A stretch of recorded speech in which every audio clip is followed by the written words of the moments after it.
नमस्कार, आप देख रहे हो जनेश्वर, आपके साथ मैं आंचल श्रीवास्तव। आज बात करेंगे उस बड़ी राजनीतिक हलचल की जिसने यूपी की सियासत पे एक बार फिर से जान फूंक दी है। जी हाँ, बहुजन समाज पार्टी की सुप्रीमो मायावती एक बार फिर से पुराने तेवरों में लौटती दिख रही और 6 दिसंबर को गौतम बुद्ध नगर यानी उनके अपने गृह जनपद में एक मेगा शो ऑफ स्ट्रेंथ करने जा रही है। और ये तारीख यूं ही नहीं चुनी गई। 6 दिसंबर बाबा साहेब डॉक्टर भीमराव अम्बेडकर का परिनिर्वाण दिवस है और ये एक ऐसा दिन है जो बसपा अपना सबसे बड़ा संदेश देश को देने का प्रयास करती रही है। और इस बार मंच नोएडा का है और दांव पूरी तरह मिशन 2027 का।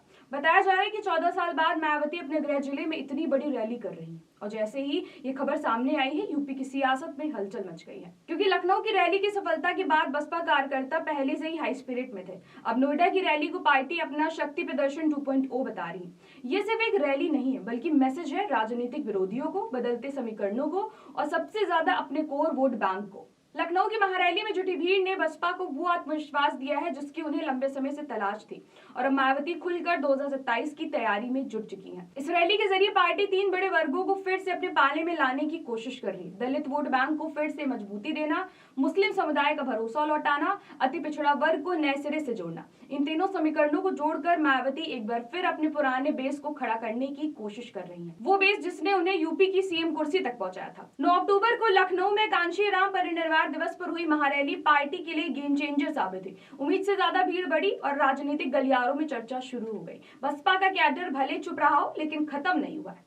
इसी ऊर्जा को आगे बढ़ाते हुए पार्टी ने बिहार चुनाव में अकेले उतरने का फैसला लिया और एक सीट जीतकर ये दिखा दिया कि वो किसी पर निर्भर नहीं होना चाहती। अब इस आत्मविश्वास के साथ मायावती बैक टू बैक बड़े प्रोग्राम कर रही। राजनीतिक विश्लेषकों का कहना है कि नोएडा की रैली सिर्फ भीड़ जुटाने का कार्यक्रम नहीं है, ये मायावती का कमबैक स्टेटमेंट है, क्योंकि हाल के चुनावों में बसपा का वोट प्रतिशत लगातार गिरा है। 2024 के लोकसभा चुनाव में तो पार्टी का परफॉर्मेंस दहाई तक भी नहीं पहुंच पाया था। ऐसे में 2027 विधानसभा चुनाव से ठीक पहले मायावती अपनी वही पुरानी सियासी पकड़ वापस लाना चाह रही, जिस पर कभी उनका दबदबा हुआ करता था।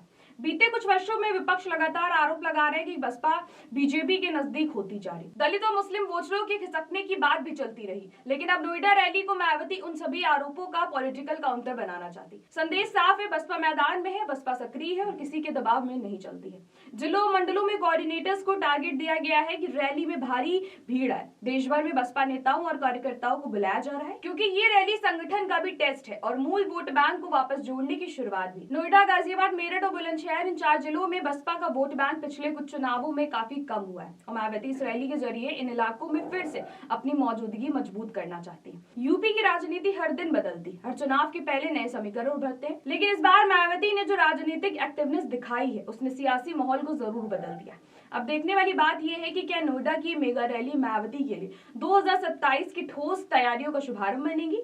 क्या ये रैली बसपा को फिर से वही ऊर्जा दे पाएगी जो कभी उनके पास हुआ करती थी? 6 दिसंबर का दिन और गौतम बुद्ध नगर का मैदान, इन सवालों का जवाब वहीं मिलेगा। तो ऐसी देश और दुनिया की बड़ी खबरों पर रखने के लिए आप जुड़े रहिए जनक के साथ। नमस्कार।